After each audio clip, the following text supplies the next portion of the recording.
Joe Brady has officially made all of his biggest coordinator hires. On today's episode, I'm going to talk about how I feel about each hire, discuss their backgrounds, and what I think all of it means for the Buffalo Bills moving forward. This is episode 16 of the DownSouth Bills Podcast. I am your host, Devin Long, and please don't forget to like, share, and subscribe if you enjoy the podcast. With that being said, let's get into it. So, first off, we're going to start on the offensive side of the ball with the offensive coordinator, Pete Carmichael.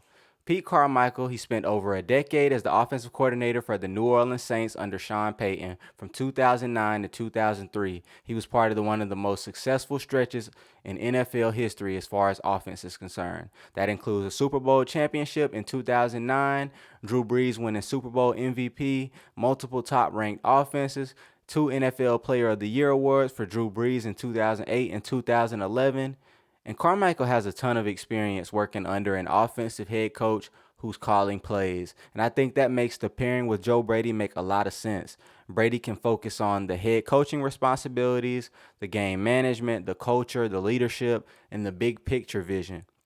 And Carmichael can focus on like running the offensive meetings, helping structure the game plans, and providing a veteran perspective. I really like the balance here. It also helps that Carmichael isn't a hot head coaching candidate because we all know that sometimes you get these young offensive-minded offensive coordinators come in, these bright guys, and then they leave for coordinator jobs in a year or two after they do well, which is a very unfortunate circumstance. And for somebody like Carmichael, we know he's gonna be here for the long run under Joe Brady until ultimately we want someone else or ultimately he retires. So I think that's something that is really good here, as well as the overall trust Joe Brady will have in Carmichael. He's seen Carmichael do this. He was in New Orleans for a period of time with Carmichael as the OC and Sean Payton as the head coach. So I think this will be a great thing for Carmichael to help stabilize and organize the offense while Brady continues to call plays and puts his stamp on it. And with that being said, next we'll get into special teams, and that's Jeff Rodgers. Jeff Rodgers has been a special teams coordinator for most of his career, starting with the Carolina Panthers, but also working for the Denver Broncos as their special teams coordinator, the Chicago Bears, and most recently the Arizona Cardinals. And so he was the Arizona Cardinals special teams coordinator, I believe, 4 or 5 years, maybe longer than that. I think it may have been 6, 7 years. I'll have to check on that. But I know throughout his career, I checked all the numbers as far as times that he was a special teams coordinator and where his special teams ranked that season. And so overall, I think it averages out to his special teams have ranked, whether it's average or above average, he's been somewhere in that range throughout his entire career. Besides this most recent season in Arizona, but they had like three different kickers due to injury, so I don't really put too much of that on him. This feels like a safe hire. It feels professional. It feels reliable. Special teams should not be a weekly problem. I know we had great special teams last year. We did have a few holding penalties that held us back on some kick returns and punt returns, but you give and you take because Ray Davis did lead the league in kick return yards and was a All-Pro as a kick returner. So loved our special teams last year. Hopefully we can continue having some stability there, and I love the stability hire. So next is my favorite one, the defensive coordinator, Jim Leonhard. Jim Leonhard, this is one of my favorite. This is my favorite hire of the three. I think this one. I mean, we know what we're getting with Joe Brady, so I don't want to say it's more important than the head coach, but we know what we're getting from Joe Brady's offense. I think this is something that's going to be a new wrinkle that's going to get a lot of fans excited. So Leonard played in the NFL, including two stints with, yes, your Buffalo Bills. And after his playing career, he built an elite coaching resume at Wisconsin. He was the defensive backs coach, the defensive coordinator, and even the interim head coach. Recently, he's been with the Denver Broncos as the defensive backs coach and the passing game coordinator, as well as the assistant head coach. And Leonard, he runs a different defense than Sean McDermott. Leonard runs a hybrid 3-4 defensive scheme that emphasizes versatility, aggression, and disguise. You'll often see hybrid fronts, simulated pressure, stunts, disguise coverage, and a 4-2-5 nickel look against spread offenses. This philosophy is simple. It creates confusion, attack, and it dictates the offense instead of sitting back and reacting, kind of how Sean McDermott's defense was. We'd see Sean McDermott have defenses that where if it's a run or a pass, the linebackers react to that, the safeties react to that after the ball. And it was kind of like in the first half, we give up a lot of points, then the defense adjusts at halftime, and then we shut people down. Well, why can't we just, you know what I'm saying, like have a defense now with what Jim Leonhard's bringing, and now, hey, we're from the gate when the ball is snapped. When you get the ball first, we're on it. We're on it. We're on you. We're making you make the adjustments and not vice versa. And I think that's gonna be a very interesting thing to see as far as how this defense plays next season. But I'm tired of watching teams take the underneath throws, run straight downhill on the Buffalo Bills, and just methodically move the ball. And ultimately, the Bills were waiting for teams to make mistakes. And in the playoffs, you can't just wait for teams to make mistakes. You need to go attack.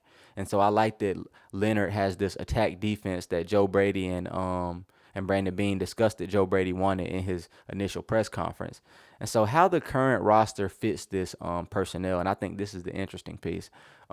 There are already players on this roster who fits the system. Joe Brady said you have to fit the system around the players, and so I think on defense we were gonna have to overhaul the defense anyway. But I'm just gonna list these players who I think will fit this scheme very well going forward who are on the roster. So Christian Benford, Maxwell Harrison, Greg Rousseau, Ed Oliver, Deion Walker, T.J. Sanders, Terrell Bernard, Dorian Williams, Joe Andreessen, and Cole Bishop. I think these guys who are already on the roster will fit really well into the scheme.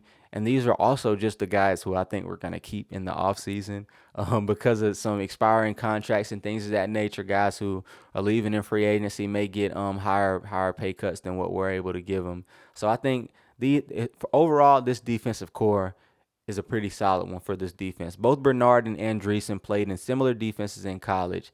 And so this isn't necessarily a full rebuild, but additions will definitely be needed. So defensive needs that I have so far are the Bills will need a safety, a linebacker, a defensive tackle, and a defensive edge rusher. And these are all starters. We will, of course, need depth, but in the starter positions, I have safety, linebacker, defensive tackle, and edge rusher. And especially a true run stuffing nose tackle. And so not necessarily the biggest human ever, not necessarily like Vince Wilfork or, some of those bigger guys, but definitely bigger than Ed Oliver. I think Ed Oliver will be kind of in that space in between the tackle and the guard. I think Ed Oliver's better for that space versus straight up nose tackle in this type of defense. And then after that, as far as additions, we will also still need a wide receiver one. Nothing has changed here. The Bills still need to add a real weapon. And free agency, I do like targets like Romeo Doubs, Rashid Shaheed, and Calvin Austin. But I think these are just guys who kind of fit in versus real number one guys, and I think we need that. I expect George Pickens to be tagged, so I'm not counting on him being in free agency. I also expect Mike Evans to return to Tampa Bay unless he gets this massive overpay, which I would not be interested in that for the Bills. And so I think the main thing here is that we're going to have to trade, and two names I like, Jalen Waddle, which is my preferred option. He gives speed, route running, and just would really open up the Buffalo Bills offense and give us something that we haven't had in a while. I also like DK Metcalf for some of the same reasons, but a little bit less preferred, but he's still an interesting pick and would give the Bills a real wide receiver one option. You don't hire Joe Brady and Pete Carmichael to just throw bubble screens all day. Joe Brady wants to throw the ball down the field. When we got Brandon Cooks, we started to throw the ball down the field. And Pete Carmichael, you guys remember Drew Brees setting the records for passing yards in the season and throwing for all these amounts of yards. And when he retired, leading the NFL in all-time passing yards. So we didn't do this just to continue to throw bubble screens and hand it off 100 times a game. You have to give these guys explosive players, and I think that's something that Brandon Beane will look to do.